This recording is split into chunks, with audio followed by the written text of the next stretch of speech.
ਮੇਰੇ ਘਰ ਜੇ ਤੇ ਨੀਲ ਪੈ ਗਿਆ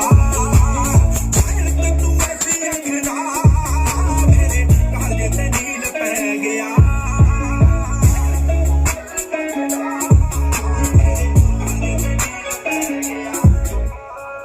ਮੁੜ ਬਣਾ ਤੇਰੇ ਤੇ ਐਸੀ ਬਦਲਾਂ ਦੀ ਘਟਾ ਬਣ ਜਾ ਤੇਰੇ ਮੋਢੇ ਨਾਲ ਲੱਟ ਕੇ ਫਿਰਾਂ ਮੈਂ ਤੇਰੀ ਰਬਰ ਦਾ ਪੱਟਾ ਬਣ ਜਾ